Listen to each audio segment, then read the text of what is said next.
Join me as we talk all things true crime.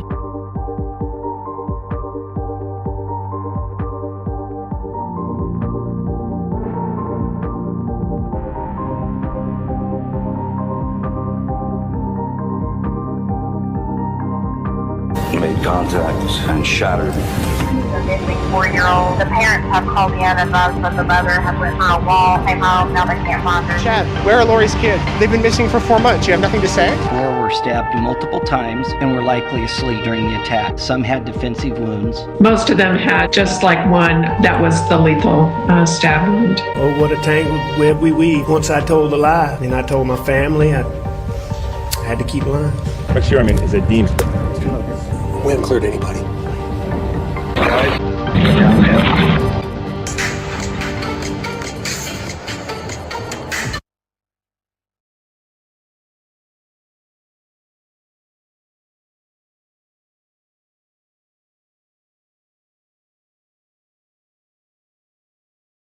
Hey everybody, thank you so much for joining for another ATS News live stream.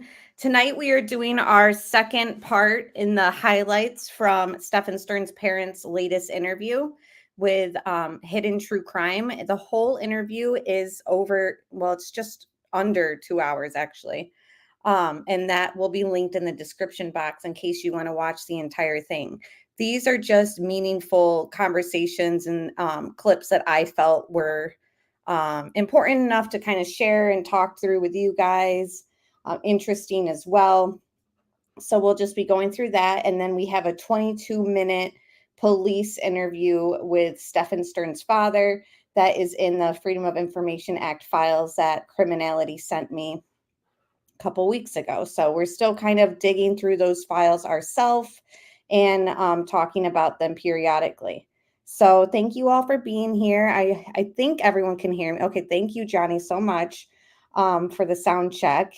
And yeah, just hit that like button and we'll get right settled in. It's good to see everybody.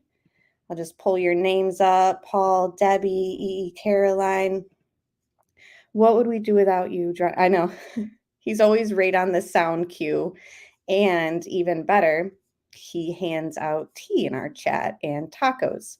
So everyone just gets settled. This is for the ladies and gents.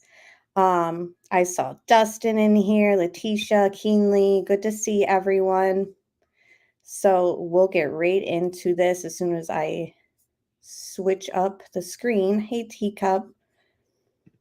So I'm curious, how many have you seen the or heard the interview, his police interview? Because we're going to end with that. We'll start off with the recent interview that happened over the weekend. So put a 1 in chat if you've already heard his police interview. I'm just curious. 57, not the screen. And bear with me tonight, guys, just like last night. I've got a lot of tabs pulled up with my minute marks. So just give me a second to kind of go through.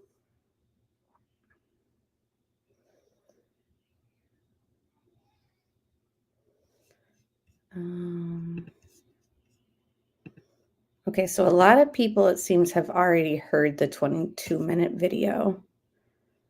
I heard it over on Alex Erickson's channel I think it was last week.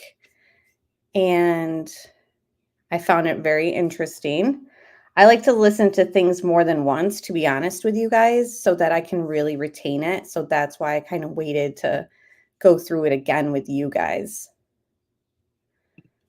All right, I'm just going to start going through no matter the order.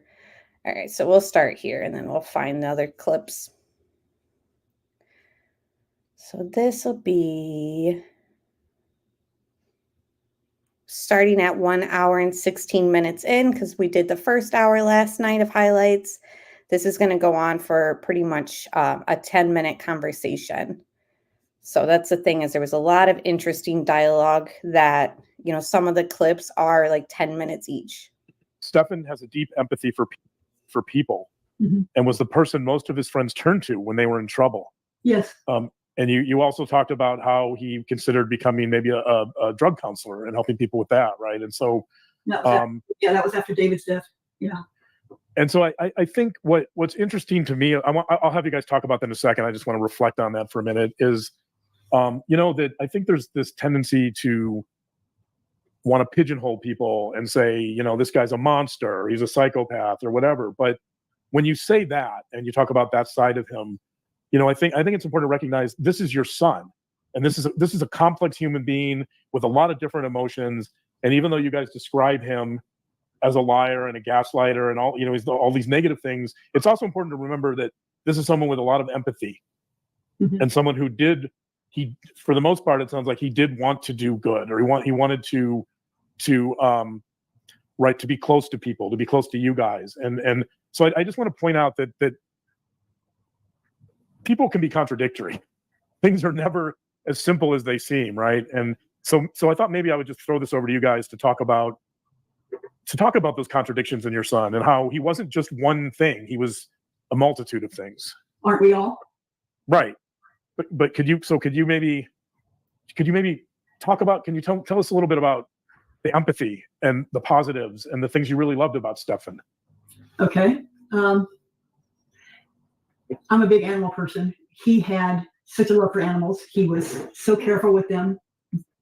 Even when he was living with Jen, they found a kitten in the parking lot that was basically dying, and they scooped it up, took it down, and brought it back. She still got the cat. When he went to help us move Chris's sister out of a place where she was and into a hospital, because she has some problems. She's in assisted living. She has dementia. Yeah, she has advanced dementia, but she had a dog. Well, they found that dog in the apartment in horrible conditions, with a harness that was grown into his body, and Stephan couldn't leave the dog behind. He brought the dog home with him, and on the way home, he called. He said, "We've got to get him washed. We've got to get him groomed. He smells. He's got poop all over him." And and so we did. We paid for that, and he brought that dog home, and that's Sailor, and that's who Jen has now as her ESA. So he loved the animal, loved his horse Rue, really did. Loved all the horses, loved all the poodles here. He had his own poodle for a while, Shadow. But then when he left home, he couldn't take Shadow with him. And Jen didn't want a big dog because he would jump up and knock Madeline over. So when the chance came to rehome Shadow, we did. And that broke his heart because we did that. But Skippy the squirrel, yes, he was always bringing animals home. He got bitten by a snake, and he came and got me. He says, he say, "It bit me." I'm going, okay. Found a bucket, had a splatter screen from the frying pan. I put over the top of the bucket. We jumped in the car, ran to the emergency room, and I'm going in there. I'm saying, I don't know what happened or what it is, but my son's been bitten by a snake. Well, this is Florida. We've got quite a few. And I remember that the guy said, "Well, can you describe the snake?" I said, "Well, yeah." I said, "Here it is." And I handed him the bucket, and everybody cleared the room. People were running. So found out that it was fairly harmless, but still, he would just reach down and grab them, pick them up. Lizards, the chameleons, the aquarium. Oh my God! And then he brought home this huge soft-shelled turtle that had been hit by a car. Well, we had a pool in the backyard where he could rehab that, and my horse was badly hurt in an accident, and I rehabbed him. And really, I think all of us kind of tended to go in that direction with rehabbing animals, and he was going to try rehabbing people, I guess.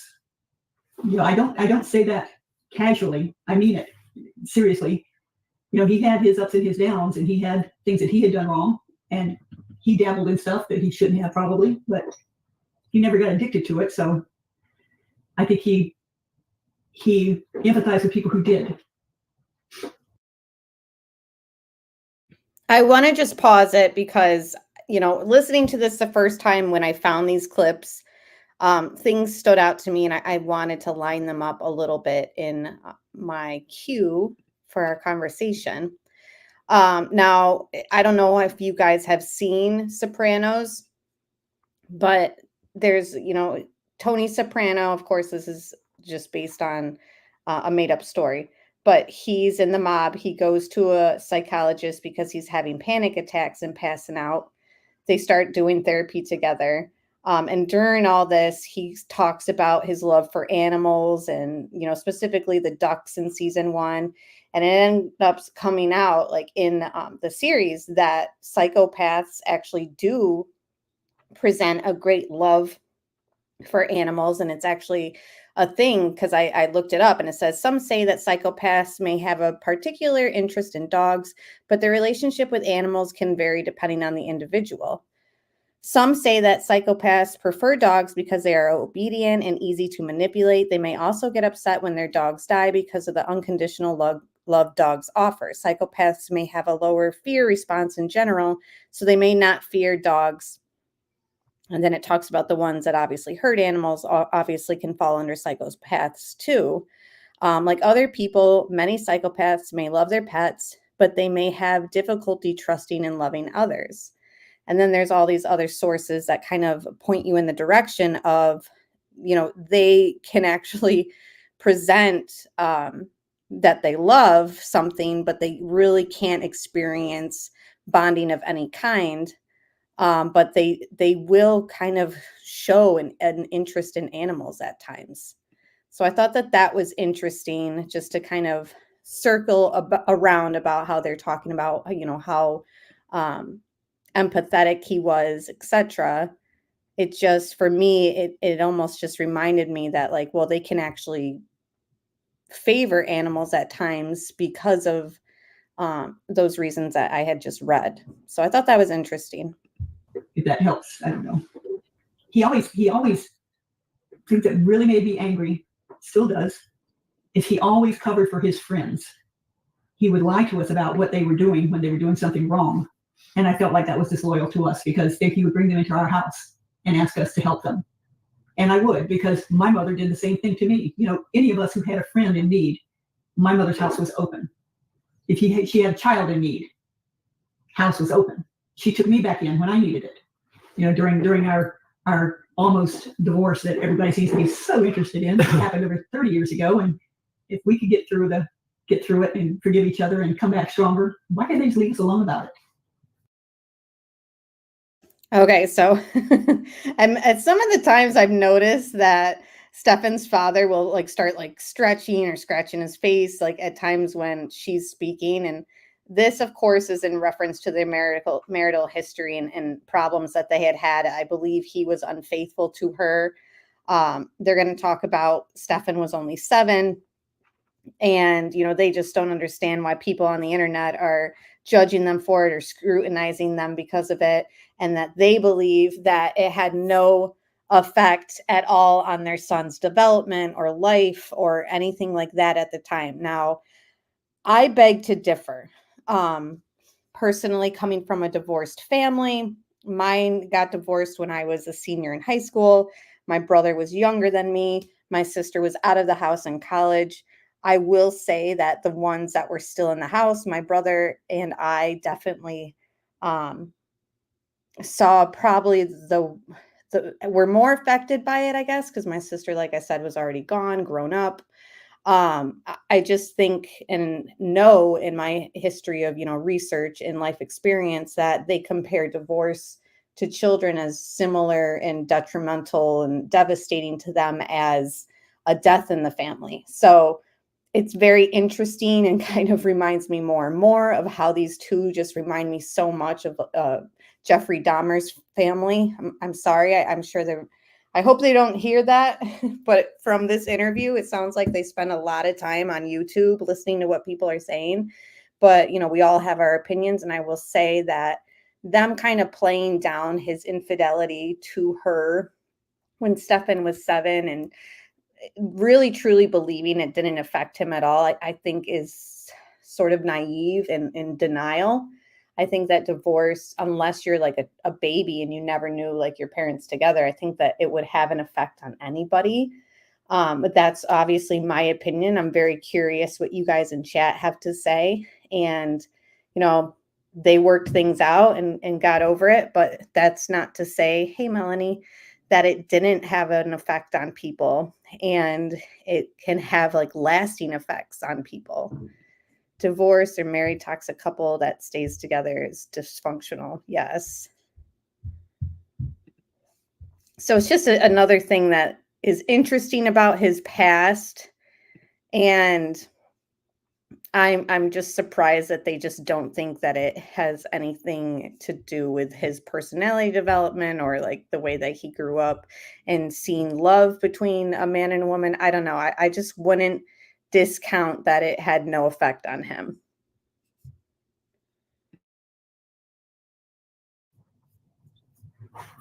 And I don't think that affected Stephan. Didn't last that long. What was it? 3 or 4 months?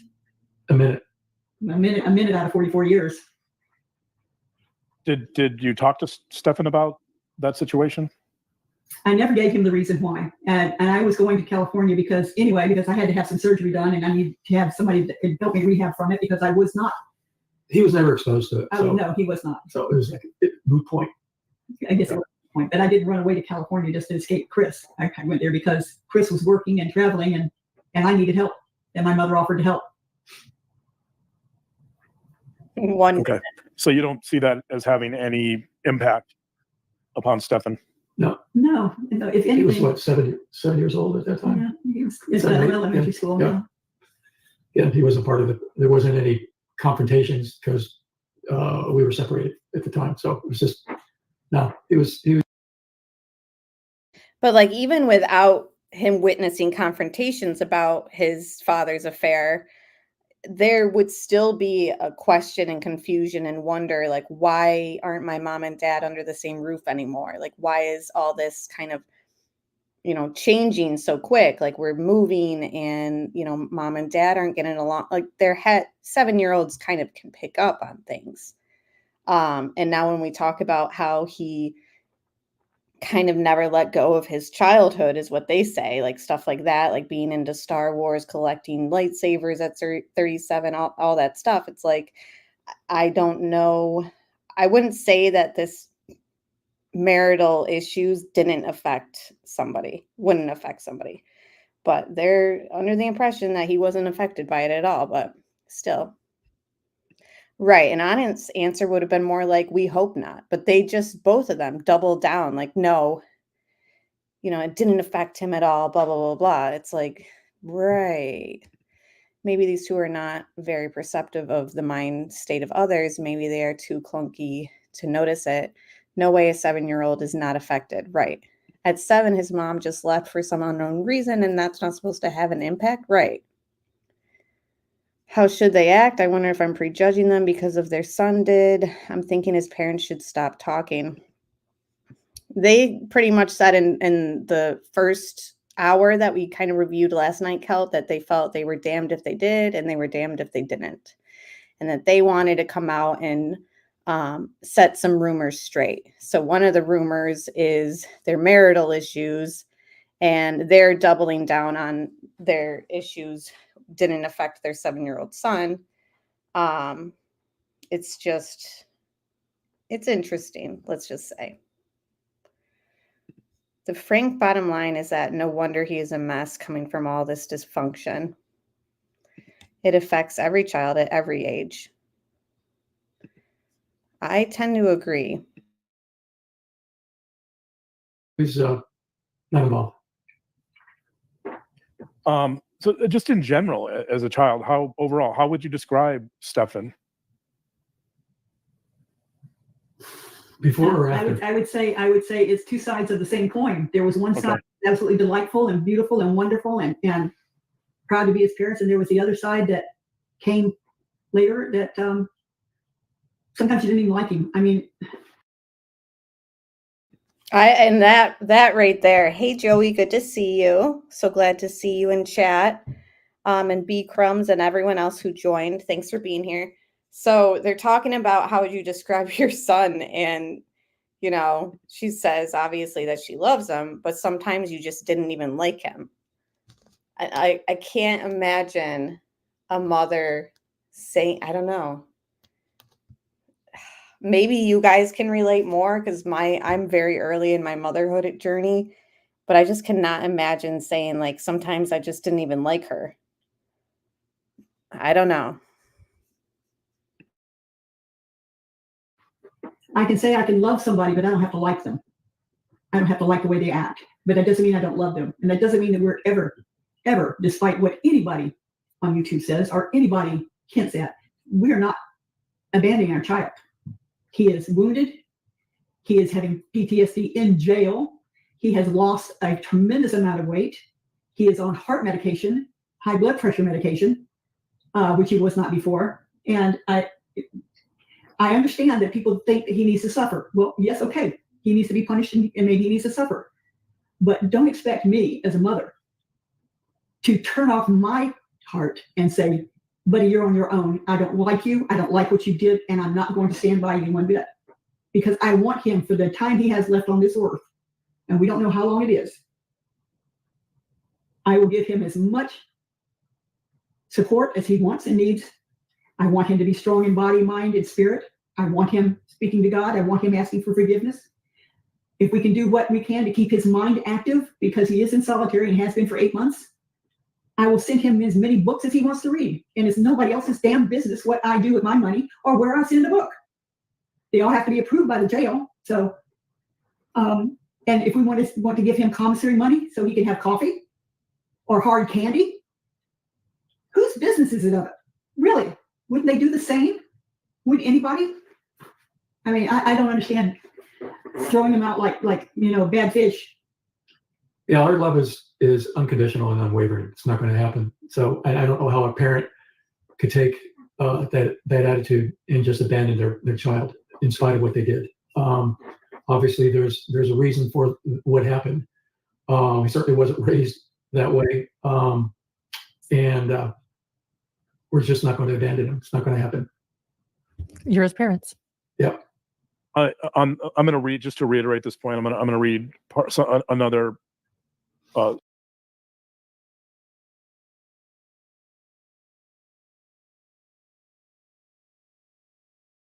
right, just switching up the screens for another part. Mm-hmm.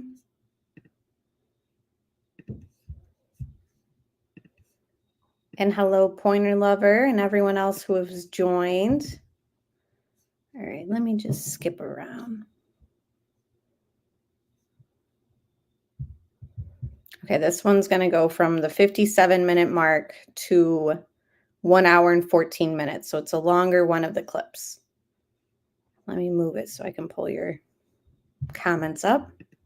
In this most recent interview with Jennifer on our channel, she mentioned the police officers asked her about his previous relationships, and she mentioned a possible younger girlfriend in high school. Do you know about that? She said that Stephan would have been graduating later, so he would have been like 19 or 20, and she might have been 15. I think that was said in the interview, but that's not accurate. He graduated on time. He graduated at 17. Okay. I'm not sure who she's referring to. We have seen in some other conversations with YouTube about the possibility of somebody younger, maybe underage. So just to circle it back to what Lauren's talking about in Jen's interview, she mentioned that Stephan graduated late. He was in high school still when he was like 19, 20, and he was dating a girl who I believe was either 14 or 15. And his parents are about to say like, no, they weren't in a relationship, blah, blah, blah. But I don't know, the way they're not really selling it to me. It seems like there was something that was going on. Whether they were serious boyfriend and girlfriend relationship or not, it sounds like she came over to their house and went up to Stephan's room for 45 minutes. I mean, they can act like, nothing was going on, but I don't know. I got questions. There's a possibility, Debbie and I don't recall, we might have met her once. Again, like I said, there was always a parade of kids passing through one time, but I've seen some information out there about this person, and I think one of Stephan's friends alluded to it in a conversation on another, maybe underage. There's a possibility, Debbie and I don't recall, we might have met her once. Again, like I said, there was always a parade of kids passing through one time, but I've seen some information out there about this person, and I think one of Stephan's friends alluded to it in a conversation on another YouTube about a younger girl. But I only assumed that it was an acquaintance and that there wasn't any type of relationship. And again, later, from what I'm seeing from the information I've seen out there, that there was never, to my understanding, there was never a relationship there. But we were made aware that this person was younger than what she appeared to be. In the last few months, never then. But the other thing is do most parents stop their girlfriends at the door and say, "Excuse me, do you have ID and how old are you?" The only thing I remember of her was Stephan coming in and saying, "Hi, this is so-and-so." I can't even remember her name. That's horrible. That's like I said. What's interesting too is at first Debbie was shaking her head no, that this was never a thing. And then once Chris took over and kind of started explaining it, now she's got like something to add to it.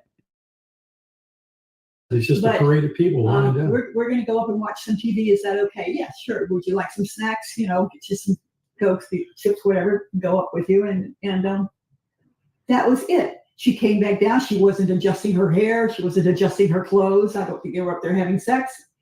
They were just visiting. And it was only like a 45-minute visit. So who knows? Right. And I never questioned anybody. The other girls that he was with, he was in school with at the time, so they were his age. Yeah. I was gonna ask that. Were most of his friends his age, or was he drawn to younger friends? They were all his age. As far as we know. As far as you know. Okay. Yeah. It's also been mentioned, and I guess this goes back to John's question about him being childlike, Pokemon cards and some toys as an adult. Was that an interest of his? Was it toys, or was it simply Pokemon? Or no, the Pokemon died when we were in Windermere. Oh no, Pokemon. It's obviously it's a big cult collection now. Yeah, it is. It had told me fairly recently that it had become a big thing. Stephan was big into that at the height of Pokemon, but he said that the cards have a higher value now, and that there's a cult out there that collects this stuff, and it lives. He's always into the latest and greatest of toys. And my God, being exposed to all the toys available at Disney, forget about it. Oh my gosh, he was Star Wars. What are those? Kimagachis. Thank you. Those things. He had a collection of those. I don't know. Unbelievable. Lightsabers. Boy, you could forget about coming to the house. You could get your head lasered off. Lightsabers all over the place. And spend all this money on that. It's like, hey, but we're not taking care of your car. Right. So we're talking lightsabers. And Dr. John's about to ask me, we're talking lightsabers at 37, and they're going to say, yeah, and as a kid. And I just want to comment again about this whole car issue that the dad has brought up before about him not taking care of his vehicles. But then they still let him take, like, that Lincoln that was impounded, that was their vehicle. So he had a car that he just didn't maintain. It got too dangerous to drive, his dad says in another interview. And they let him have their Lincoln. And it's like, why, in a situation like that at 37 years old, it really is like they treat him like he's a teenager. As a 37-year-old, not 16. Correct. Well, both. Both. Okay. Yeah. Never got over Gotcha. Okay. Maintaining. But yeah, it's odd to me that a 37-year-old man would buy one of those what is it, that the white helmets on the bad guys, Star Wars helmet, whatever.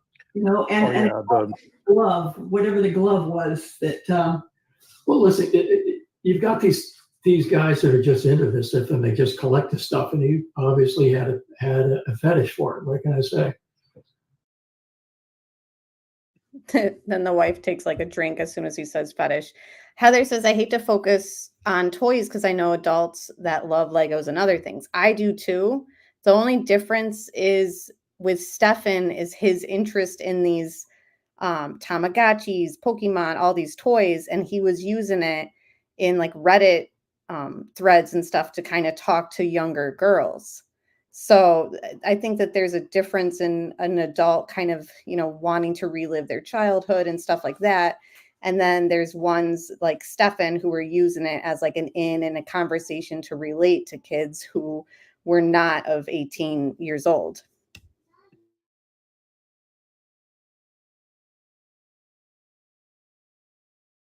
Exactly, Dustin. Grooming tools, unfortunately.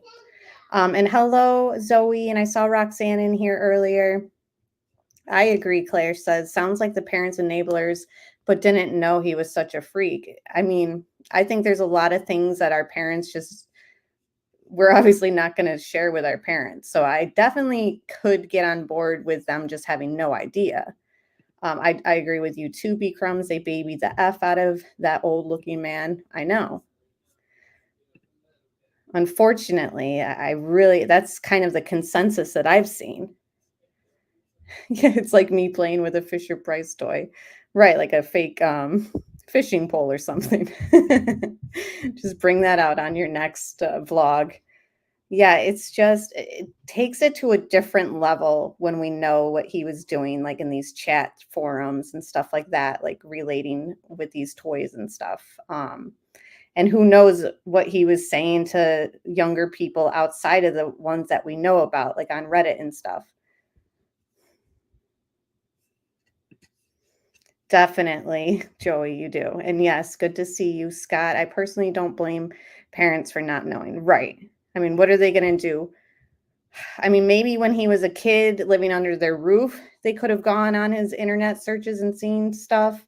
But maybe this wasn't something that was an issue then. And who knows, you know, what was on his computer at the time anyways. He can hide things too in folders. There's always ways that kids will try to hide things. John, do you have any more questions about Stephan growing up or these types of? Do you see the Yeah. See the disconnect? How we were just never able to just get him to assimilate into you know, adulthood, and said, hey, draw the line in the sand, step over the line, and now we're an adult. Leave this behind, or just visit it every now, but the focus is being an adult. I kept waiting for that shoe to drop, and it just never got there. The other thing that we were chastised for, apparently, was allowing him to have a firearm. That was brought up, and that was for his, was it 25th birthday? No, 21st birthday. He was 21 was the tattoo. No, again, he was robbed at gunpoint at 18. And he swore up and down that when he became legal age, he was going to be able to defend himself. So when that happened, I immediately joined him, and I hired a former Black Ops guy. We spent 40 hours, Stephan and myself, with this instructor for 40 hours doing. Not all at one time. Right. One-to-one training with him. Did competitions? Yeah, we participated in competition. He was very responsible with that. You know, taught me a lot, because, you know, he invested time in educating himself about firearms and what have you. But it was a method for me to bond with him, because I wasn't going to hang out in the Star Wars arena. I wasn't going to get caught up in Tamagotchis. You know, I wasn't going to be doing that with him. Or war. Yeah, so Nana, I think I clipped that part too. He was only in the ER 3 hours for being run over twice. I thought that whole conversation was kind of odd as well. Now think about the stories that we've heard them say so far. There was a time that he was catcalled and the guy got out and assaulted him. There's a time that he had to stab somebody. There's a time that he was robbed at gunpoint. He's been run over twice. What other things have they kind of shared with us? Oh, he was bit by a snake. All these like crazy stories. I'm not saying they're not true, but I just wonder, like, so then where were you guys when it was going down? I don't know. It's so weird, everything that they've kind of said in these 2 hours. But we did go and participate and compete in gun competitions, and it was fun. It was a bonding opportunity, and that's why I got involved with it. Yeah, Lauren, I did, to answer your question, I did have another question. After the accident, you guys mentioned that you thought there were symptoms of PTSD. It sounds like maybe there could have been some depression too. I'm not quite sure, but yes, completely. Did you guys ever consider, or did you get him into counseling, or did you try to get any help for him at any point? Well, he, as an adult, he was in counseling and years. Yeah, for years. So I don't know. Obviously, we're not privy to what was discussed and what have you, but. So I thought that was interesting too, because they talk about all this trauma he's gone through in the past, and that he got himself into counseling as an adult. And I started thinking like, oh, wow, that's interesting. I wonder what really pushed him to decide to like reach out for help. Maybe he had a guilty conscience. Maybe he knew like something's not right. But then Debbie steps in and she's like, I think he was just doing it for, I don't know if it was the ADHD medication or oh, no, I'm sorry. It was marijuana, medicinal marijuana. So there's always like an alternative motive. And it's like, oh, okay. So he wasn't doing it for self-improvement or anything like that. It was strictly to kind of manipulate Florida State into letting him get some for legally. Yeah, no, I'm not. I'm not faulting you. I think I'm just more interested in whether you. I guess part of my question is whether you thought that his problems rose to the level of seeking help, or do you feel like they were kind of under that bar still? I felt as like a child. I thought they were under the bar. I never thought that, oh my God, he's so bad, we need to go and get him help. Let's go put him in a hospital somewhere. Yeah, no, it was nothing like that. I mean, again, the son we knew versus the son we now know, two different people. Yeah. So obviously, we're not privy to what was discussed and what have you, but.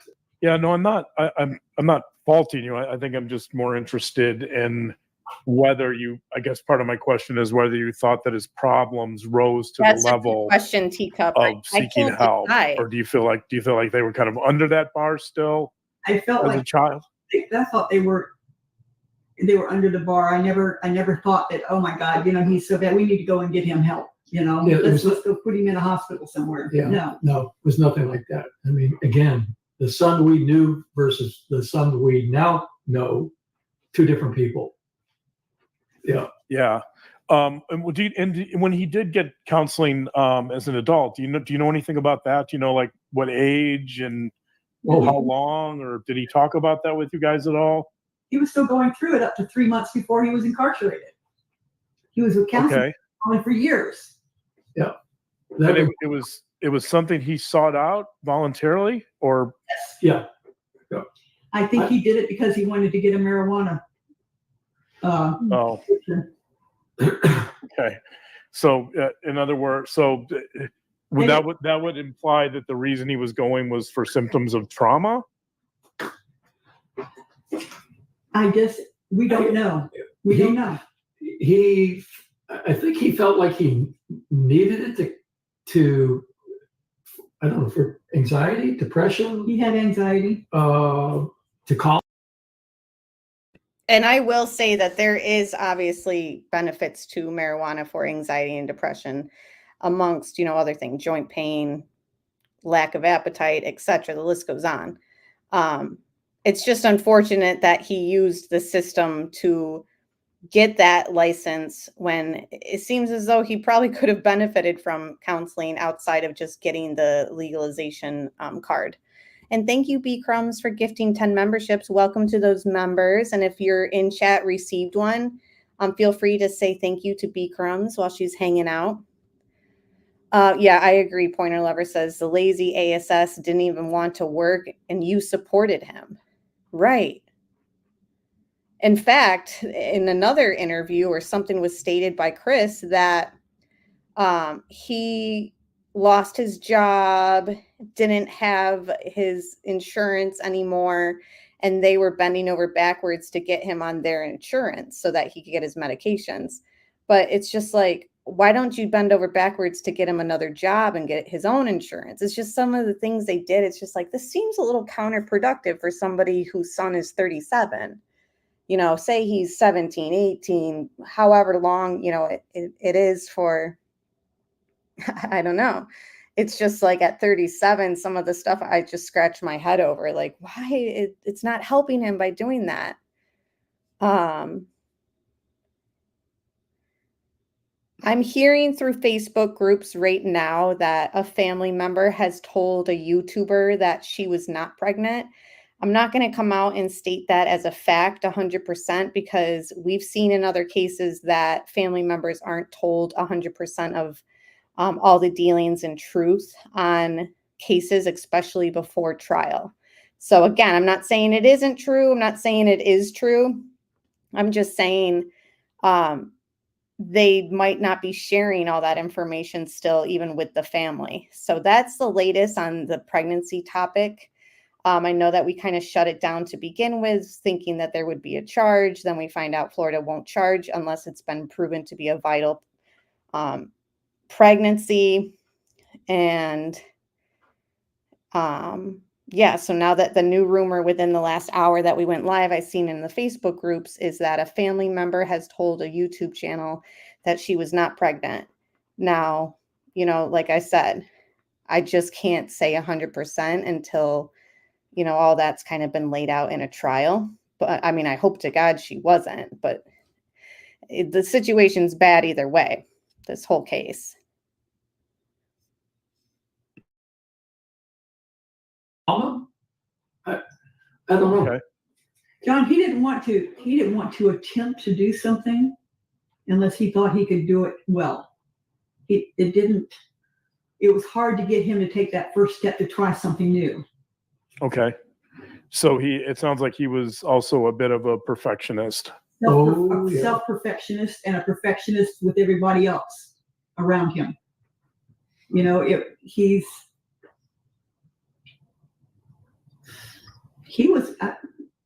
I think he was an emotional bully.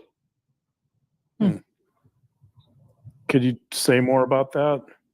Well, because I think he wanted people to rise to his level when they're talking. You know, if they're talking and they're not making sense to him, he would say something about it. People don't understand. Stephan had an IQ that bordered on genius. Seriously, I'm not saying that because I'm his mother. I'm saying he was tested. Oh, Pink Diamond. Yeah, you just reminded me. I said vital. I meant to say viable. Wow. All right. But she said if she were only 4 to 6 weeks pregnant, I don't think they would charge for that. I don't know, like, if the weeks matter, because I know that those are the highest weeks that you can miscarry in. All I know is I believe they've said unless it's proven to be a viable pregnancy. So I don't know. Again, this is Florida law. I'm all the way in New York, so I'm not really too familiar with their statutes. Thank you, Neat Noodle, and everyone else who decides to hit the like button. So just realized I forgot to hit the like. Anyone else? He was very high IQ, but the functionality level that he had with that IQ was not there. It didn't match. Do you guys believe her when she says he has a high IQ? I'm just curious. I want to get a consensus. Hi, Laia. Unless he wanted it to. And when it matched, it was magical and it clicked. He could become almost expertise in anything once he did a deep dive into something that interested him. Unfortunately, nothing that he went to find a job with interested him. So, yeah. Was that testing done, by the way, as a consequence of the TBI, or was it? Let me back up a little bit. That after his his accident and the traumatic brain injury, and I guess I should say what a TBI.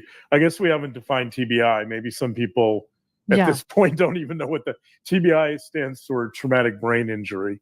So in other words, it would be, in simplistic terms, it would be potential brain damage. yes. So could you talk a little bit more about the aftermath of that? Was he hospitalized for a period of time? Nope. No, they treated him, kept him for a couple of hours, did a bunch of x-rays, did an MRI, Okay. him home. Because Okay. I think they offered to keep him overnight, but I wanted him to come home. I would rather be home than in a hospital exposed to a lot of germs. And I'm kind of weird that way. I don't like hospitals, but. See, that's just so bizarre to me. Like, it's almost reminds me when she was talking to the school about his grades and behavior in school, and she decides to just homeschool him. She says that they suggested that she homeschool, but who knows what really went down in that conversation. But she takes him out of school to homeschool him herself. She said she believes that he got a better education from her than he would have ever in school. And then now we hear that he was run over practically twice by the same vehicle over his pelvis, this and that. Traumatic brain injury, blah, blah, blah, blah, blah. They've been playing up and talking about, not saying it didn't happen. I'm just saying, because I guess they sued the guy. So there is documentations of this whole accident taking place. But to me, it's just so bizarre. Like, your kid gets run over, they want to keep him overnight, and you say no.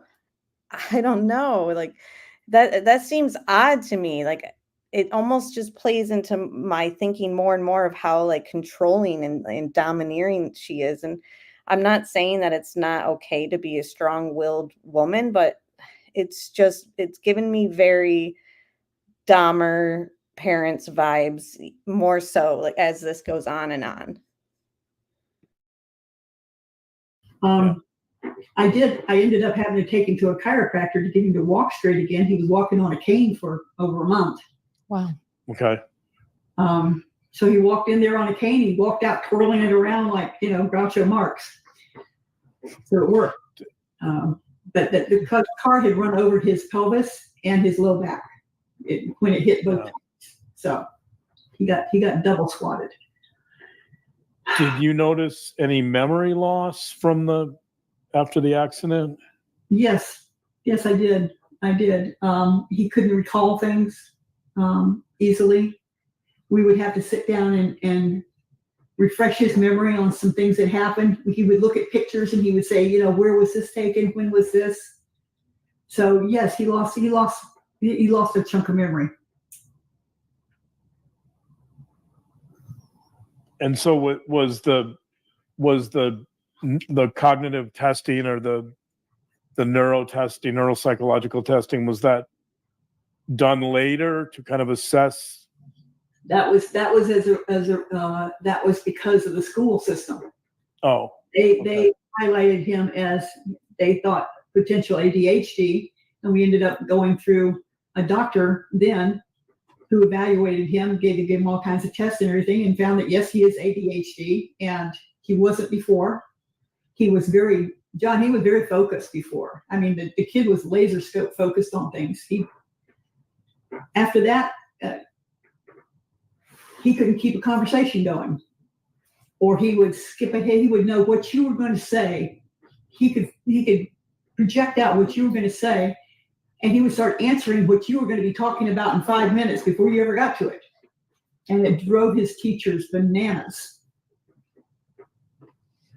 Gotcha. And so I presume that whoever did the testing knew about the brain injury.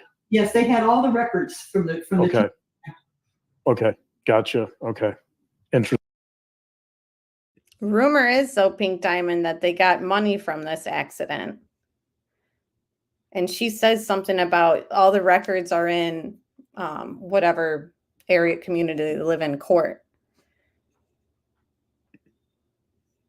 And a chiropractor isn't the same as physical therapy, right? You get run over twice and now you're going to go have someone just crack your back. Like, oh my gosh. Well, she knows what she's doing.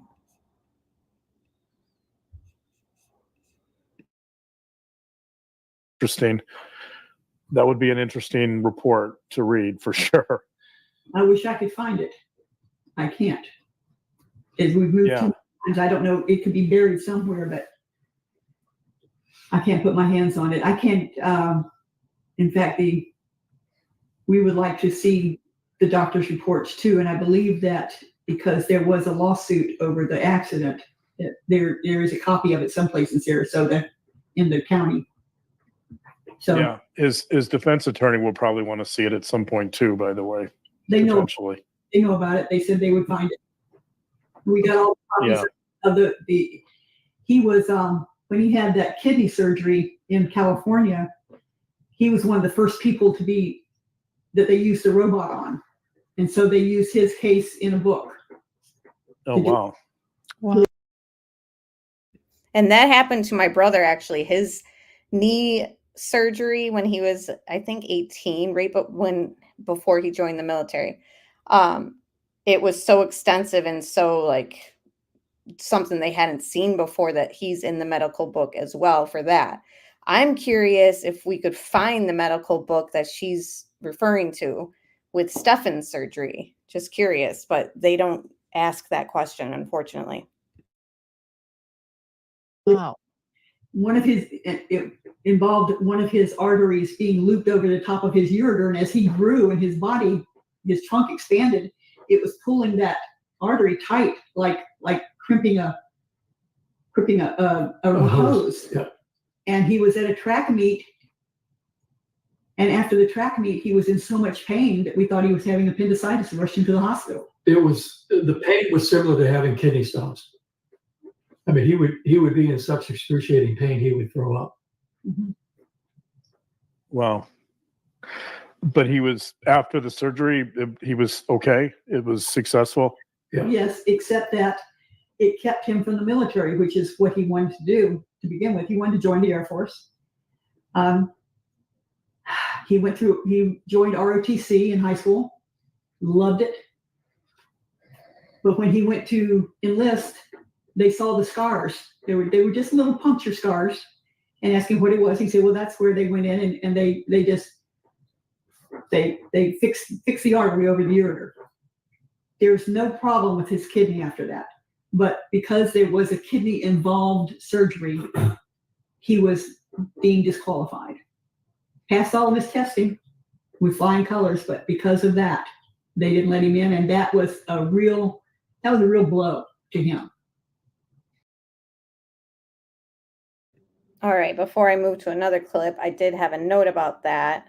Apparently, they kind of talk a little bit more about him being rejected from the Air Force, and Debbie, the mother, says he was depressed and angry after the rejection from the Air Force.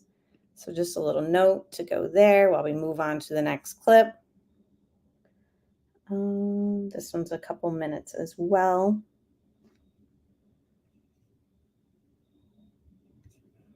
It says, as long as Stephan remains on this earth. And this is a letter that they wrote to Dr. John before they conversed in this online interview. The love for our son is deep, unconditional, and unwavering. We will not abandon Stephan. We also are not trying to make excuses for him. He did this, and we know that now. Yep. So I think it's important to reiterate that not only the unconditional love, but also the recognition that your son did a horrible thing. Can't escape that. We are 100% on board with the fact that he is possibly identified as the lone perpetrator of all this. That does not mean that that I'm letting Jen off the hook at all. I cannot believe that somebody let this go on underneath their nose for 7 years. I don't understand how she didn't have a connection with Maddie enough that Maddie could go and say, hey, maybe my, something's not right here. Well, even the Or I'm roommates, scared or whatever. roommates even questioned Jen. They said, "You're okay with this? You're allowing this?" I was like, "Huh?" And Did that come out in an interview with the roommates? Because everything I have seen, I hadn't read that part. So does a roommate come out saying that they questioned Jen about why she was allowing them to sleep together? I have the interview with the roommates, just haven't played it yet on my channel. Does anyone know that, or is that information that Chris is giving, just stuff that he's kind of privy to knowing? apparently she did. But the immunity just galls me. I'm sorry. It galls me. Okay. All of the lies, all of the things that she did are all wiped clean. She never has to worry about it again. Did they give her complete immunity? Conditional. Well, I think it's I forgot what they call it. Derivative? No. Derivative immunity. Yeah, which essentially means that at this point in time, she cannot be charged with that interview that she gave or what she shares with police. But if there's additional evidence of a crime that shows up, she could still be charged for. Yeah. Well, ask yourself the big question, the really big question out there. All of that stuff on the computer, all of that stuff on his phone, all of the money that was coming in by the handfuls and the way they were spending it. Where did it come from? And could she, obviously she also participated in spending the money. So do you think she was at all culpable? We don't know that. Don't know. We're very suspicious that there was some sort of enterprise going on. And of course, the police won't tell us anything about that. That was one conversation or question I had with them. And it almost sounded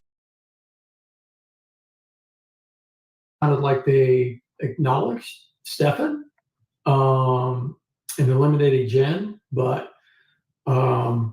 something definitely was going on, and I haven't been able to figure that out. But I feel there's something else out there. All right. Now, we kind of talked about on our channel how in her interviews, Jen, like the audio ones we've heard, obviously the one on video, we've read it in her written interviews that were based on the ones that were in the audio and video, that she does put a lot of emphasis on, we don't have the money for that. We don't do this because we don't have the money. There's a lot of emphasis on her not having money. And it almost led me to think, if these were being sold and that's where all this extra money is coming from and she was okay spending it, etc., was she trying to just play that down? Hey, Scottish Queen, good to see you. And thank you again for the gifts for my little one. Love you. I wonder if she okayed the selling of this stuff so that, like, were they both benefiting from it? And she kind of plays down her whole, we don't have money, I'm on disability type of talk, because there was money coming in from something she obviously couldn't discuss. I don't know. There was just a lot of emphasis about how Jen has no money. Right. There's no proof that we know of. And that's what Dr. John, I believe, will go into discussion with, that he hasn't had or seen anything, but that we don't, or we can't say that there won't be evidence of it in the future. The other issue I have is something that Chris, the father, talks about in the second half of this interview, where he describes hard drives that were there in computers, and then Stephan comes through and they're not there anymore. Or this computer was there at their house, but it was missing the hard drive. So it seems like there is evidence to show that there were things that were being destroyed by Stephan. Now, what are on those hard drives? What if those were the hard drives and material that kind of really solidified Jen being a part of stuff? Like, we'll never know, probably. Who knows where those are? I would like to say something, Please. and that is that for all that I thought that their relationship was toxic, which I did, we loved Maddie. And I liked Jen. I didn't love Jen, but I liked her. And I feel great pain for her having lost this child and her family. I can't put that aside, that she has lost her child. And so for that, my heart goes out. Conversation or question I had with them, and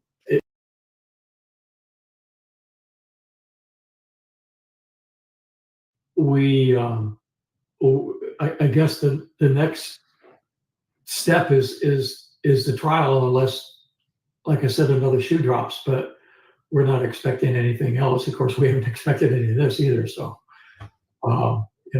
we just sit and wait for the next wave of information, if there is anything. I still think it's an open investigation to some degree, but to what extent, I don't know. I would like to say something. Please. And that is that I say prayers for Stephan. Yeah, so much tragedy in all of this. It's just,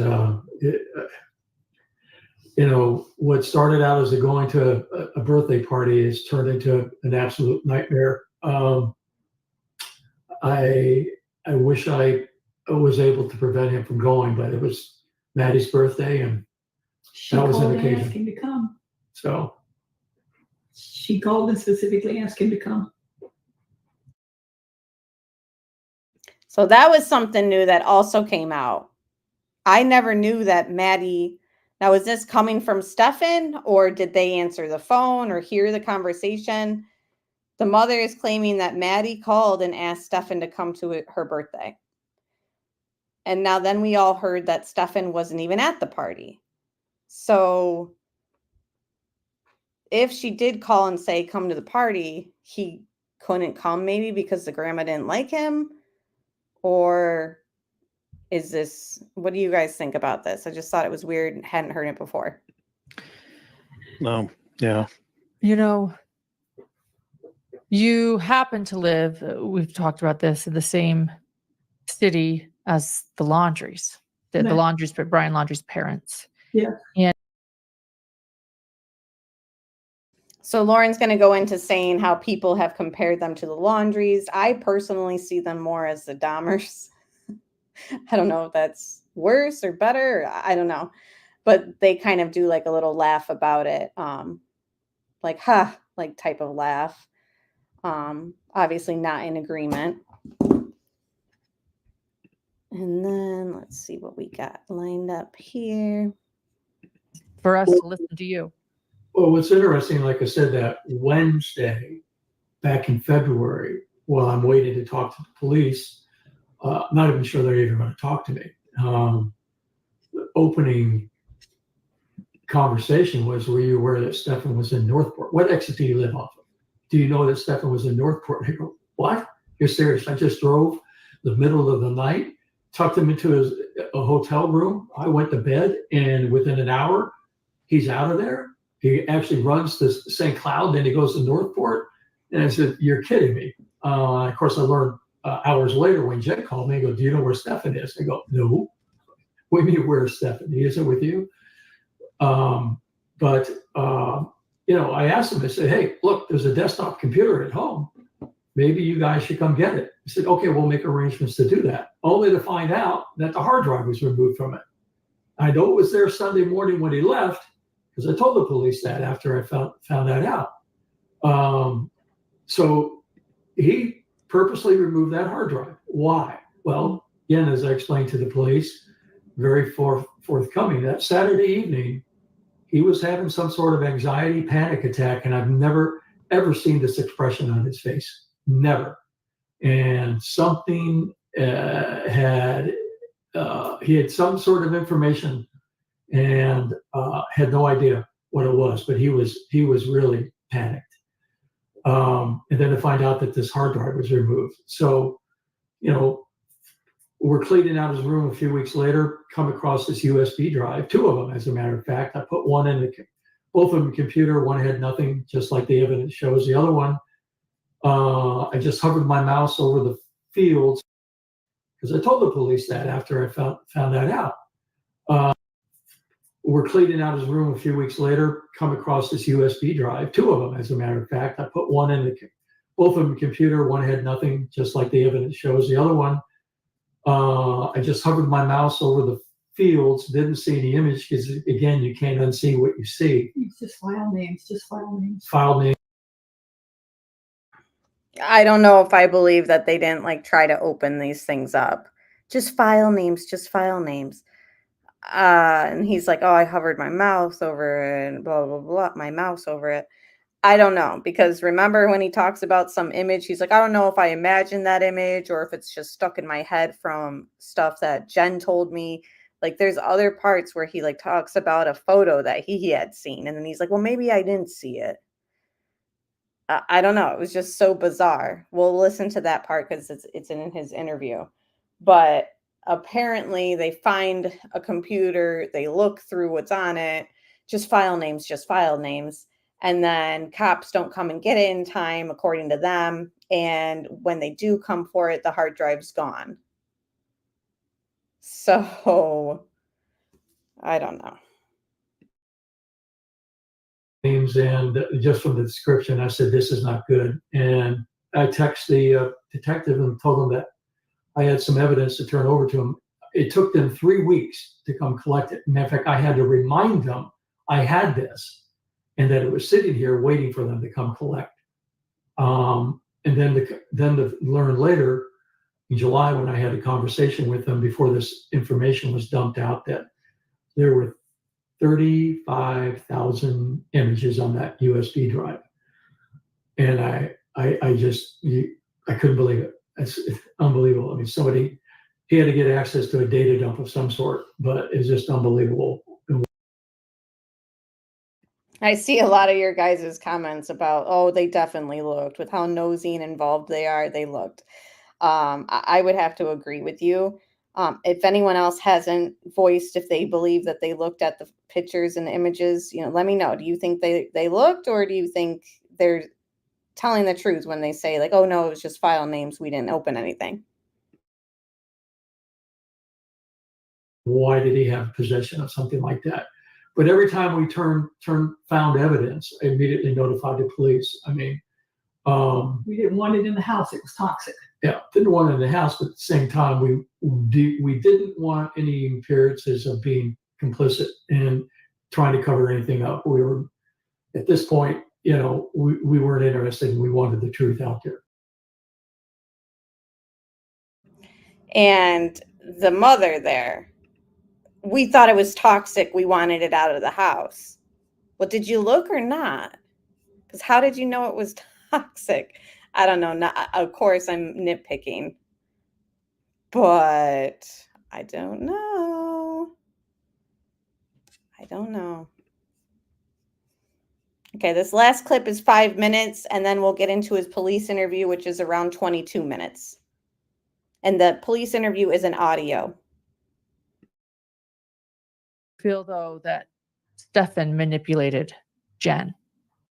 Found evidence, I immediately notified the police. I mean,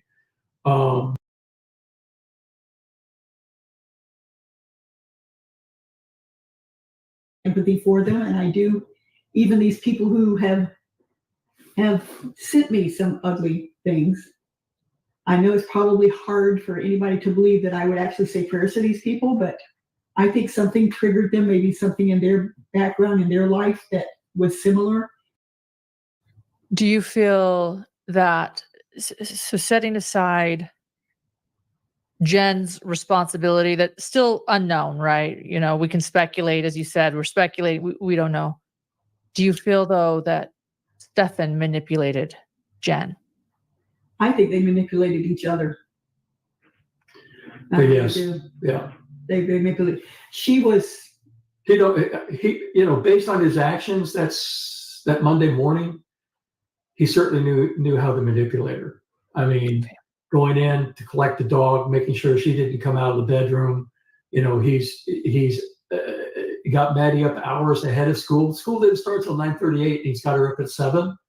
Right. And he's going out the door at 7:30. What's he going to do for 2 hours? I mean, when you see this timeline of stuff, and he goes, "Oh my God!" But again, taking the steps necessary to preserve, his privacy or his actions, and going in and collecting the dog, taking the dog out. And, hey, Jen, do you go back to bed? Oh, okay, thanks, appreciate it. Definitely wanted to keep her where she was at. And I thought that kind of opened my mind to like the scene that morning, what the father's saying there. So, go in, take care of the dog so that she doesn't have an excuse to get out of bed or whatever, so that Stephan could take care of whatever without Jen knowing. So is it possible that she had no idea about the crime and she only had found out about it after the fact? So she's kind of oblivious, like the father's saying, kind of told by Stephan, stay in bed, don't get up, I'll take care of the dog and I'll take her to school. She complies, and then things start spiraling, and then they have this conversation where he comes out and he says, this happened, you can't tell anybody. So she knew about maybe where Maddie was, or the flat tire story, or this and that. I think that the way that the dad kind of explained all that, it was like, oh yeah, I could see that being the case. I'm still not 100% on how much Jen knew, but I think that, like he's saying, like that could be possible personally. And Sub Rosa, I agree. This is the first time that Stephan has had consequences. These two don't do discipline or consequences. That's pretty much what I'm gathering personally. It was underhanded, sneaky. I mean, Lauren, if it's, I pray to God that it was an accident, that he got mad and that it was an accident, because he had really gone that far. Sure. Because he did tell us that he put her, she went to bed, and that when he went out to walk around and blow off some steam, he came back and to check on her, and she was cold. He said he discovered her. Okay, so. Don't know if that's the truth. Yeah, that's the truth. Don't know if anything's the truth, but. It's what he told you. It's just. Lips are moving, don't know if it's the truth. Right. It's just what he's relaying. Yeah. And I'm sure you do a lot right now to protect and process what. That's very interesting, Christina. She says, I think Stephan Sterns was in Jen's room looking for Crocs. He only found one before he woke Jen, and the dog was an excuse for why he was in there, in my opinion. That's very interesting. Yes. And remember, one Croc was found in the trash with her laptop and backpack. The other Croc was found in Jen's room, kind of in a shelving area where it probably was hard to find right away. What happened? I guess, do you have anything else, John, to say when it comes to this, or could I? Yeah, you and I, we've talked about this on previous shows, but I can come up with plenty of scenarios where it seems like a very logical explanation to say it's an accident. It at least as much as saying it's premeditated. So yeah, I don't think it's clear cut. I mean, Stephan knows. Stephan knows. Yeah, Stephan knows. We don't. Whether or not he's telling us, we don't know. Yeah, whether he'll ever tell us the truth, who knows, right? But I presume if somebody's going to find out, it would be you two. Yeah. So, but I don't think he wants to put himself in a bad light with us. I think he wants to preserve some sort of image of himself as being culpable, but not completely culpable. Yeah, there's just no way for him to communicate with us without everybody knowing. You can't have face-to-face meetings. Everything's either text with the tablet or a phone call, and it's all monitored. So we'll never know. But go ahead. Even when they are recording you, they still write things in their reports that are wrong. can I assure you that I was never taken out of this house and taken to an emergency room by the police? Oh, Where's the bill? Where was the bracelet? I never left my house. I'm a diabetic. I hadn't been eating for over 24 hours. okay. Okay. Right. I had a dizzy spell. They did bring in an EMT, check my blood pressure. It was a little low. They asked if I wanted to be transported anywhere, and I said, no, I'm fine. I just need to eat. That's not in the report. They said they even gave the name of a hospital they supposedly took me to, which I've never heard of before. So I don't know how that happens unless they confused two different actions that night and put me in one place and with somebody else. I don't know. Well, I don't know what that's all about. Apparently, she was feeling dizzy. They get her an ambulance. She refuses. But it's written in the report that they brought her. I don't know.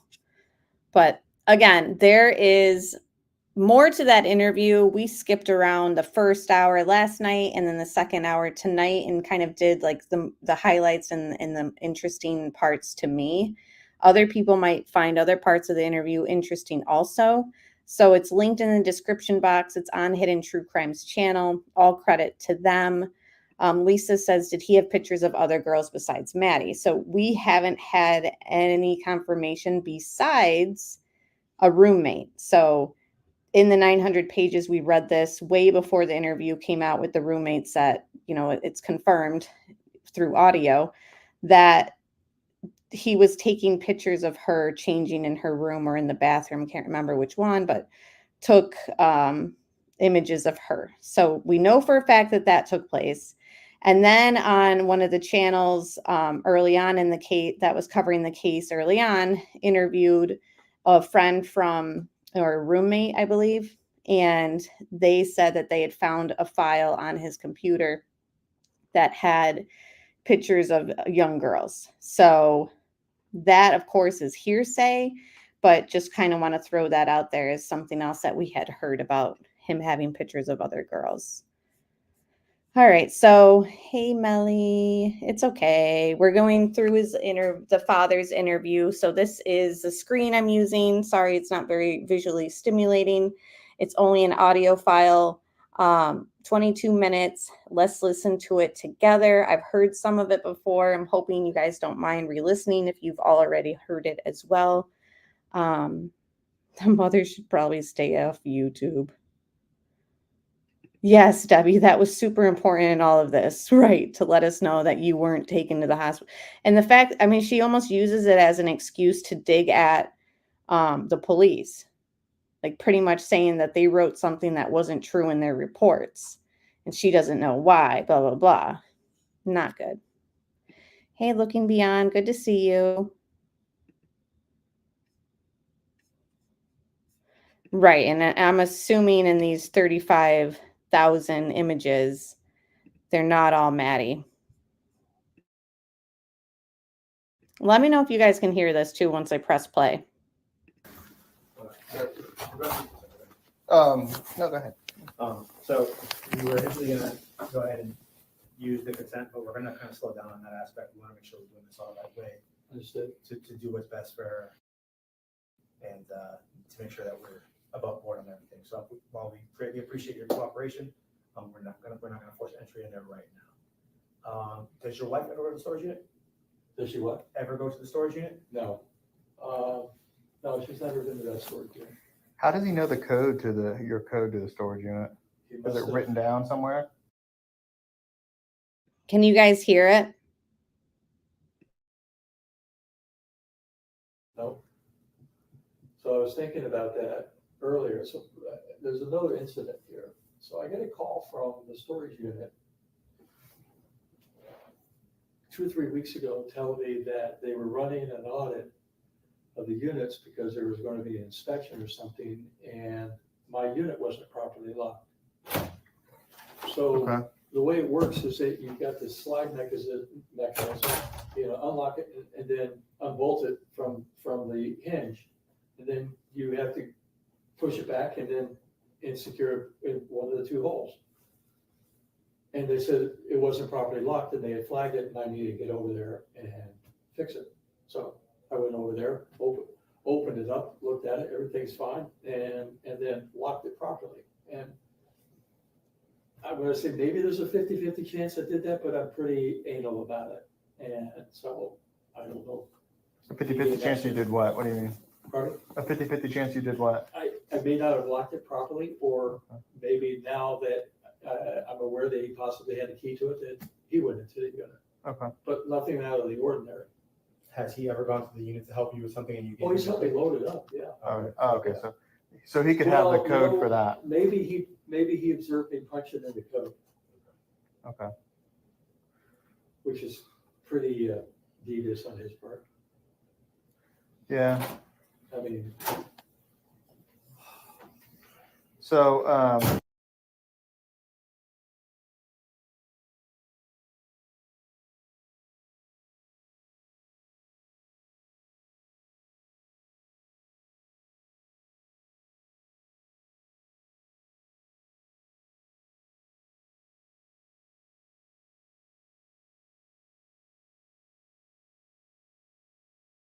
Hang on, guys. Trying to figure out why I'm getting the circle of death here.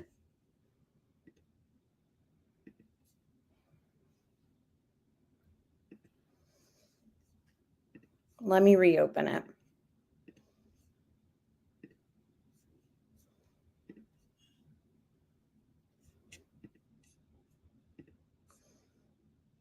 Hang on.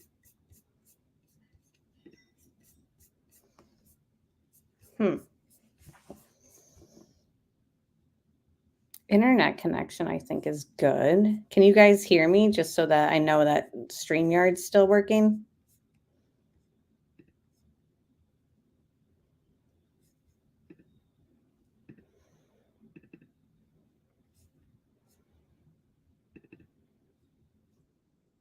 Okay, 2 minutes, 19 seconds. Okay, now it's working. Okay, sorry guys, I don't know what happened.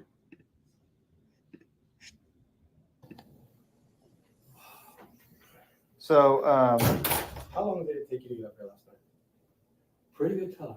When you say pretty good time. There's no traffic, So what? none on 75 and nothing on, so I think I got up here I'm definitely under 3 hours, but I would say at least 2.5 hours.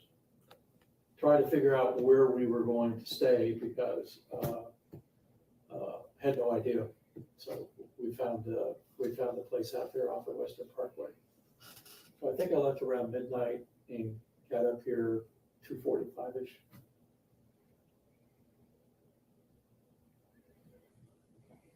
all right. Well, I could pinpoint it exactly just by looking at what time I called. That's all right. That was kind of just a ballpark because we don't go down to Northport at all. Well, so we've been all very, very straightforward with each other. You've inferred several times that you suspect there's more going on. We did do a release.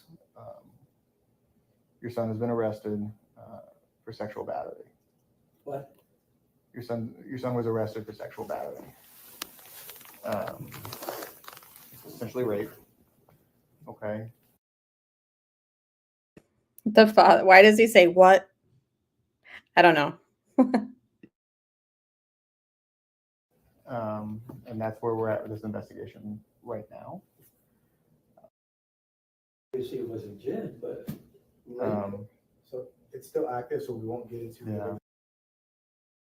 Remember, some of this might be redacted. So if we hear a little hiccup in the audio, they could be taking out information that's privy to them. But I mean, you've done this job before. I think you could reasonably infer where we're at. Yeah. So that's kind of why things are going to slow down a little bit. Understand. We're going Slow the pace to, down. we're slowing the pace down just a little bit. In that regard, not necessarily in the regard of trying. Okay. So we're going to be, executing a search warrant down there at the storage unit. There's no reason to break the lock. We're just going to go take a look. So you need me there with the key to let you in? Not necessarily. They'll coordinate that, and we'll coordinate with the storage unit and get that done. So that's kind of where we're at, and I'm pretty sure Jen already knew that happened. So Jen do what? Jen does know, correct? Yes, so Jen knows that he's been arrested. Jen doesn't know anything about the incident itself. She's a little more informed, given that direct involvement. Whether she chooses to share that with you or not. Yeah, we're protected under law of disclosing victims' information. But we've had a long conversation, and all that. Before you go, because I don't know if the Kissimmee officer has your contact information, just so I can relay it.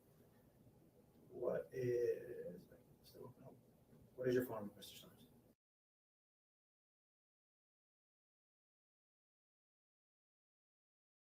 All right. So what I'm going to do is I'm going to hand that to the lead detectives on the case. So you say Kissimmee, so it's not. Initially, we believed this was going to be a sheriff's office case, and at this point, it's not looking like it's going to be a sheriff. It's going to be a Kissimmee case. Now we are heavily involved, which is why we're all here. Well, you got two issues you're dealing with here. What's that? You got the missing person that's in your jurisdiction, and then I guess the Kissimmee's handling the other issue. Yes, correct. Okay. Correct. So we're going to continue to remain involved, and I mean that's the semantics of it, of who's investigating. But that's why we're at the Orange County Sheriff's Office today, not the Kissimmee Police Department. So will he be transported to Kissimmee or eventually? Yeah. Eventually. So initially, he'll be at Orange County, and then eventually he'll go to Osceola. Is there multiple counts? Right now, there's only one count. Okay. But the investigation's still unfolding, so there could be more.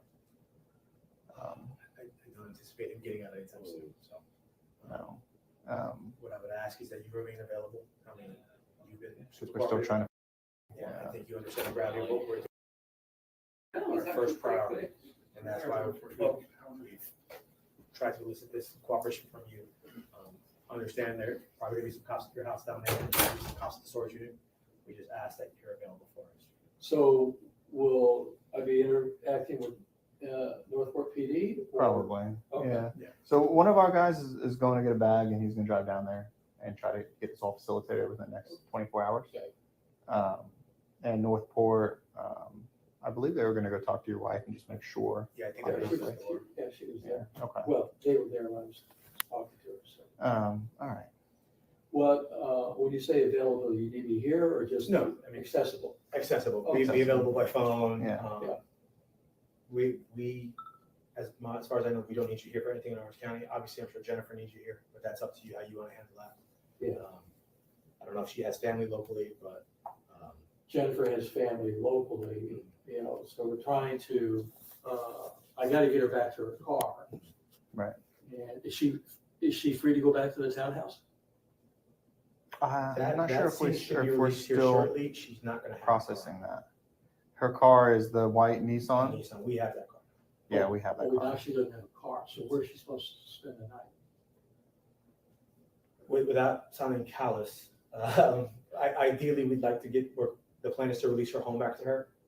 We don't believe we need access to the home right now. I'll get you a definitive answer here shortly. So she can go back home tonight. Hopefully. I'll get you an answer for that here shortly. Hopefully. What about the Lincoln that you impounded? What's the status of that? That's still being processed. Okay. I just want to give you fair warning that it's the Poodle ambulance. It's the Poodle ambulance. Because we Okay. put the dogs in there for when they're coming in season, or they just had a litter of pups, so sometimes they get puke or blood smeared on the seats, and even though you try to clean it up, I said, I don't want somebody to get too excited and all of a sudden you pick up, We've got experts on the case. Makes a lot of sense. It's That's the Poodle ambulance, the Lincoln. So he wants to let them know, in case you guys get excited when you pick up some blood, just letting you know, it could just be the dogs. It's like, buddy, they can figure that out easily if it's canine or not. But thank you. It's animal Okay. blood. Okay. Yeah. Okay.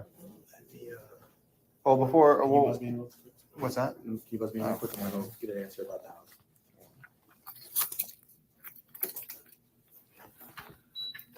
The poodle ambulance. Oh, thank you. You put these pads down and they still manage to like their rear Well, ends. of course, of Leather course. seats and you go, oh. They're like kids, you know, Yeah. they just poop and pee and Yeah. vomit all over the place when you're least suspecting. So, Well, this has certainly been a change, 24 hours of change. I don't know whether to say I'm flabbergasted or impressed at Stephan's endeavors. I don't know whether to say I'm flabbergasted or impressed at Stephan's endeavors. What? Lisa says he didn't act shocked when they told him why Stephan Sterns was arrested. I would have passed out. All he said was, what? And it didn't even sound like a convincing what. Like he had no idea. I don't know. Very weird. Yeah, weird thing to say.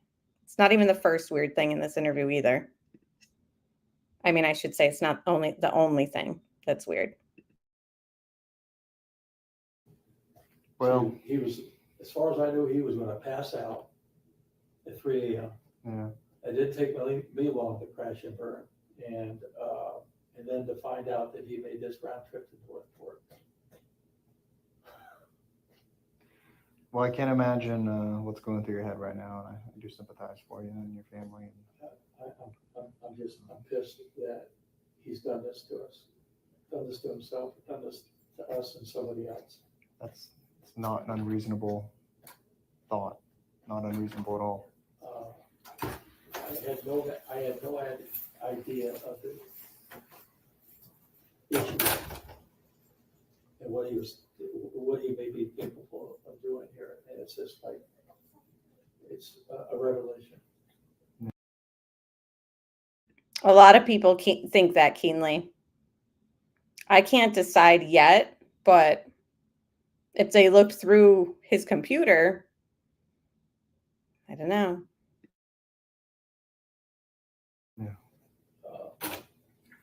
I've always told him to respect law enforcement, and respect the law, but it appears that he's decided to live a different lifestyle. I mean, one time he got pulled over by the highway patrol, I could hear him yelling. Right. He says he's pissed off at what Stephan did to himself and to them. And then he said and others, but he doesn't really humanize what happened to Madeline specifically.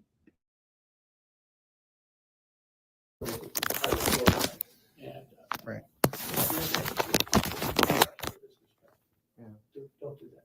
Listen, they'll haul your butt up from Winter Garden to Mount Dora, and that's a long way to go. And I said, you don't want to upset the guy. The guy was very, very professional. Apparently he was driving on maybe a registration issue or something, so I had to go up and get him because they wouldn't let him drive the car. But you know, it's like the old saying, you don't fool with the IRS or the Lone Ranger, and you don't fuck with the highway patrol. They're not nice guys. They can be, but they're nice guys. Oh, they're cranky, you know. They're traffic guys. They're cranky. Give me a ticket. You know? Yeah. I've got plenty of warning tickets from them, so I feel Yeah. feel Yeah. blessed. Knock on wood, right? Yeah. But, okay. So what, you guys are going to arrange to get access to the storage unit? Yes. Okay. So you don't need to be involved. Yeah, we'll take care of that. Truly, you know, my thought right now is if you're available for your family, available for, you know, that kind of thing right now, and get some sleep, however hard that may be, and then we'll let you know what needs may arise, if any. So we're trying to facilitate all this, you know, least amount of, this is going to sound, intrusion in your life. Go ahead.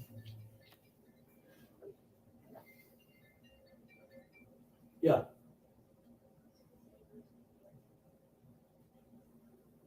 What do you mean the bright home?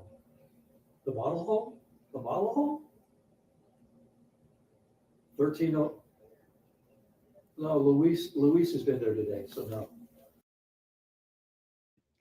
Chris can't even have an interview with police without Debbie interrupting.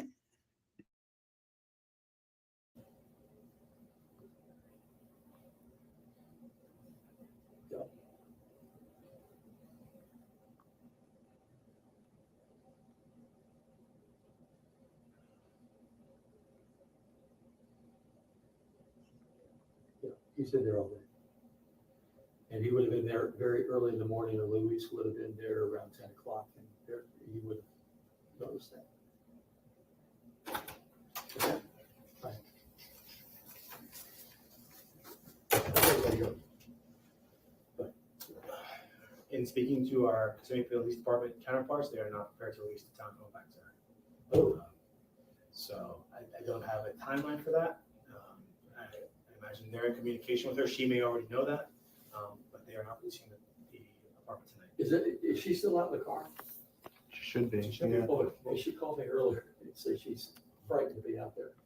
Well, I mean, it's reasonable. I mean, we're good to walk downstairs. This was just Yeah. kind of a debriefing. So I'm going to the office tomorrow and spend some time there. Do you need to get together with me anytime tomorrow before I leave town and head back? If we do, we'll contact you. If you're back in Northport, that's not an issue. We're going to have one of our detectives down there. If we need to liaison with you at some point, we'll make it happen. Okay. So, They give us county cars and county gas, so we can drive. and they have AC, not like back in the day. Well, we had 480, Whatever that means. 4 windows down, 80 miles an hour. All go. right. That's how you got the guy going 70 in a little one. I had to stop and back up. Not really. So, Mr. Stearns, we had a long, long conversation, 2 of them. Do you swear everything you told me is true? Yeah. Okay. Very good. I have nothing to hide. Very good. Well, we You seem like a good man. really do appreciate it. I'm sorry that your son, well, we're going down this path. Well, like I said, I questioned my wife last night. I said, do we really know him? And she got pretty pissed at me. But I said, Well, you're going to have to deal with when she looks at the news here soon. I don't know. It's Yeah. better to find out, for her to find out by looking at the news, or for you to tell her well, first. we don't get, I mean, Shouldn't I'm get sure Orlando there'll be some news, news right? down there. And, you know, my greatest fear is that what we can experience as far as blowback. And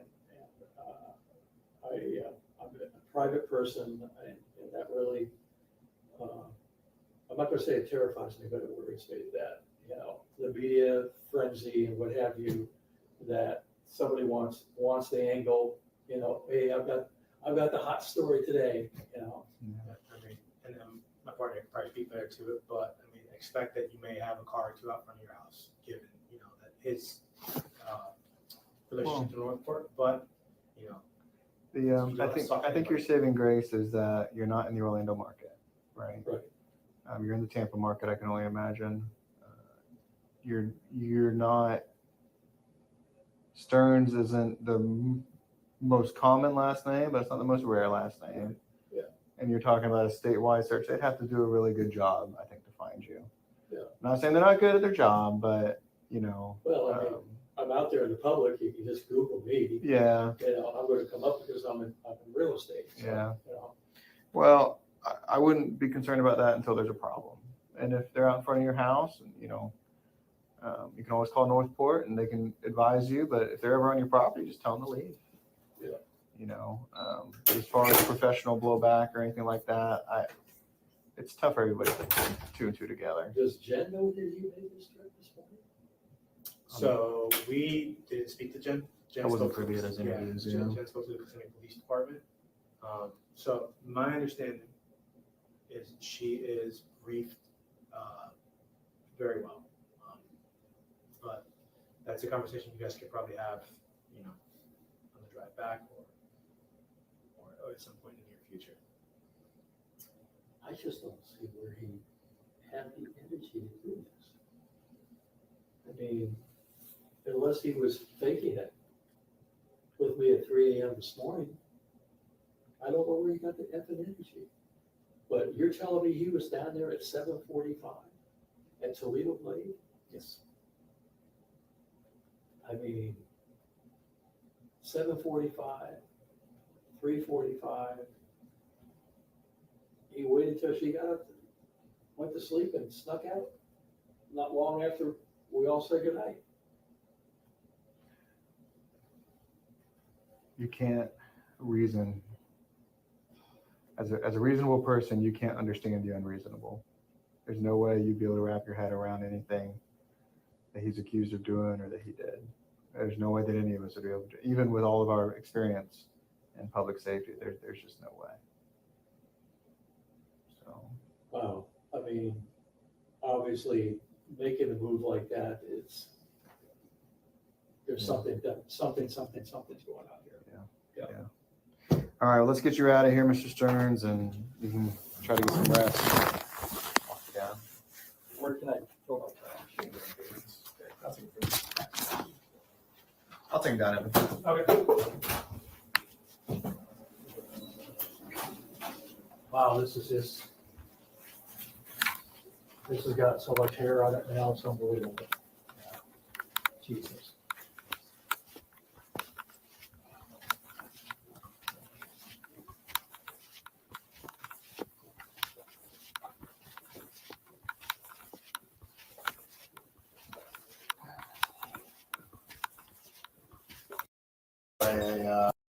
In the lobby, I guess. That was Callan's. Yeah. He was struck by a reckless driver. I ran into a guy that was a motorcycle cop out of California, and he did it for like 20 years. Yeah. Any accidents? No. That's incredible. I mean, how did that happen? I had a Honda 750 back in the 70s, and when some old lady ran me off of 1792 into a median, that's it. I'm getting rid of this. Yeah. Back then, the population was only 500. Somewhere between 5 and 6. And you can't imagine 22, 23 million people. Not just that, but everybody's on their phones, everybody's listening to, there's so much more distraction. All right, so I guess I just wait to hear from you guys. What are these guys doing? Waiting for the latest. Cultures. Thank you. Before you go, I can't leave because you guys have impounded my car and my medications are in my car. I need them. Okay. Where are they at in the car? Front passenger seat. Or like they're sitting on the front passenger seat? I don't know if they're on the seat or on the floor, but they're inside of a plastic bag. I just need the plastic bags. It's got a rainbow clear medication, like a month-long medication box. Okay. Separated by days. Okay. I need that in order for me to do anything. Okay. And then there's a pill bottle in there. Just bring the whole bag of medications. Let me go see what I can do, okay? I know it's sealed because we're processing it forensically. Is there any other way you can get a hold of this medication? By going back to my house, but that's also sealed by forensics. It's also sealed by forensics, yeah. Okay. Let me see what the best avenue is. I have already. Go ahead. Detective Andrews has already gone in there, and I told him I need my meds, but let me see what I could do. So I don't know if you guys will tag team it. Oh, okay. Yeah, we'll tag team. I'll let you know as soon as possible. You want me to hang tight? Well, yeah, for the medicine, real quick. Yeah. Okay. Yeah, so give me 5 minutes. I'll be back in 5. Yeah. It's concluding this interview with Mr. Sterns. All right. So that is not his only police interview. So that one was 22 minutes. Looking through this list here, looks like there's another one with Chris and another one with Chris. And even a different one. So we've got some things to scroll through. These are just the files, again, that were sent to me by Criminality. Alex Erickson has also sent me some. And from my understanding, Grizzly True Crime has been sharing the link to the interviews as well. So, special thanks to all those channels that, are openly sharing these things in case you guys want to listen to it on your own free time, see the images and stuff that we obviously cannot show on YouTube. I don't know if you guys even want to see some of them because it's just Stephan in the nude.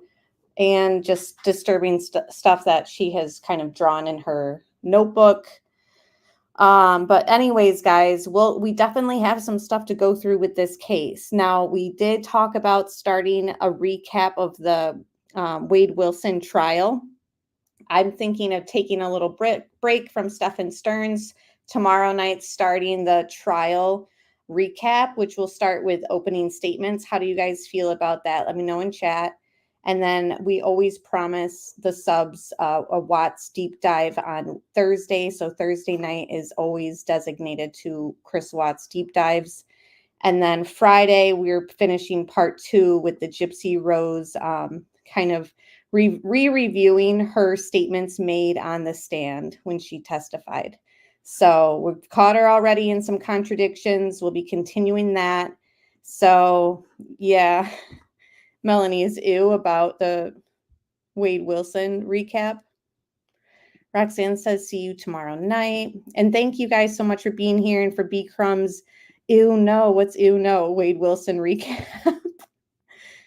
Oh, no, about seeing him in the nude. Okay. I mean, they're both ew, right? Different levels, I guess. But anyways, guys, so again, B Crumbs, thank you for gifting those memberships. Welcome to the members. Thank you everyone for being here and hitting the like button. Join me tomorrow night. I think we are going to start the recap. So opening statements will be said tomorrow night. We're just going to work through it. So the whole trial, and then we only go for an hour and a half. So we'll be breaking it up in parts and stuff like that. So all right, guys, thank you so much for being here. Yes, hit the like on the way out. I appreciate all your guys' input as well in the chats. Very interesting statements too by you guys as always. So good night, guys.